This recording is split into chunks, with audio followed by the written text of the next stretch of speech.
Baik, Assalamualaikum warahmatullahi wabarakatuh. Perkenalkan, nama saya Dafa Bung Alfariki dengan NPM 2308260069, Stambu 2023. Hari ini saya akan menjelaskan tentang sistem sirkulasi sebagai tugas remediasi pada blok Basic System Organ of Cardiovascular Respiratory System and Digestive System. Jadi, sistem sirkulasi itu adalah salah satu sistem penting dalam tubuh manusia yang berfungsi untuk mendistribusikan darah, nutrisi, oksigen, dan senyawa lain ke seluruh tubuh. Jadi, saya akan menjelaskan yang pertama adalah fisiologi jantung, yang mana di sini ada struktur jantung yang merupakan otot, yang merupakan organ otot yang berkontraksi secara ritmis untuk memompa darah ke seluruh tubuh.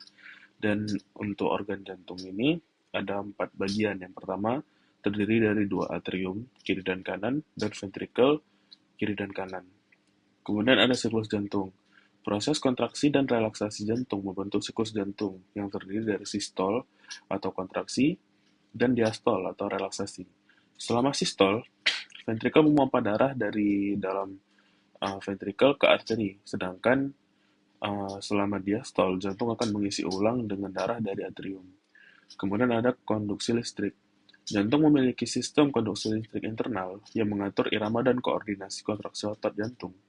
Ini dimulai dengan node sinoatrial yang menghasilkan impuls listrik, kemudian menyebar melalui atrium dan ventrikel melalui sistem seperti nodo atrioventrikular dan serat Purkinje.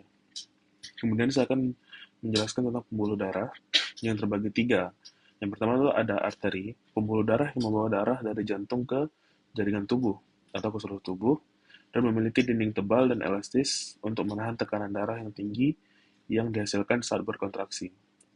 Biasanya pembuluh darah ini membawa darah kaya oksigen, kecuali arteri pulmonalis. Kemudian ada vena, pembuluh darah yang membawa darah kembali ke jantung. Vena memiliki katup untuk mencegah aliran darah balik, dan biasanya ini membawa darah kaya akan CO2, kecuali pada vena pulmonalis. Kemudian ada kapiler darah, pembuluh darah yang sangat kecil yang menghubungkan arteri dan vena. Disinilah pertukaran zat terjadi antara darah dan jaringan. Kemudian ada regulasi sistem sirkulasi. Yang pertama ada tekanan darah. Tekanan darah adalah gaya yang diberikan oleh darah terhadap dinding pembuluh darah. Tekanan ini diatur oleh kontraksi jantung, elastisitas dinding pembuluh darah, dan volume darah. Kemudian ada regulasi tekanan darah. Terjadi melalui mekanisme seperti regulasi saraf otonom, misalnya sistem saraf simpatis dan parasimpatis. Kemudian regulasi hormon seperti hormon angiostensin 2 dan aldosteron, dan mekanisme lokal atau autoregulasi. Kemudian aliran darah. Distribusi darah. Aliran darah diatur oleh pembuluh darah yang menyebabkan distribusi oksigen, nutrisi, dan hormon ke seluruh tubuh. Kemudian ada faktor-faktor yang mempengaruhi aliran darah, termasuk tekanan darah, resistensi vaskular atau hambatan dalam pembuluh darah, dan peredaran tekanan darah, arteri, dan vena. Kemudian proses peredaran darah dalam tubuh manusia ini dibagi menjadi 2 bagian, yaitu pertama ada sistemik dan pulmoner. Yang pertama ada sistemik. Jadi sistemik itu mengacu pada jalur peredaran darah dari jantung ke seluruh tubuh dan kembali lagi ke jantung. Darah dipompa dari ventrikel kiri jantung melalui aorta. Di sini darah bercabang-cabang ke arteri yang lebih kecil kemudian ke kapiler di jaringan tubuh. Sistemik bertanggung jawab untuk mengirimkan darah kaya oksigen dan nutrisi ke seluruh tubuh dan jaringan tubuh. Selain itu, sistemik juga mengangkut karbon dioksida dan produksi limbah lainnya kembali ke jantung untuk dikeluarkan melalui paru-paru. Kemudian ada pulmoner. Jadi pulmoner itu merujuk pada jalur peredaran darah dari jantung ke paru-paru dan kembali ke jantung.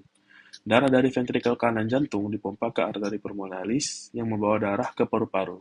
Di paru-paru, darah itu melewati proses pertukaran gas, di mana karbon dioksida itu dikeluarkan dari darah dan oksigen diambil oleh darah. Darah yang kaya oksigen ini kemudian kembali ke jantung melalui vena pulmonalis.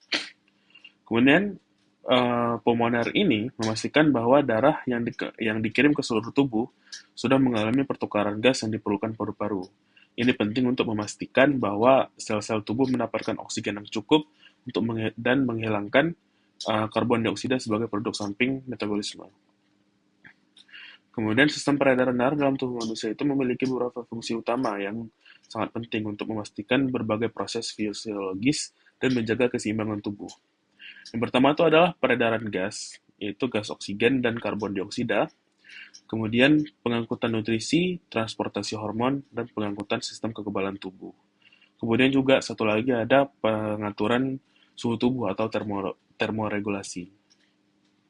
Kemudian saya juga menjelaskan tentang sistem limfatik. Yang pertama itu adalah komponen sistem limfatik. Yang pertama adalah limfa.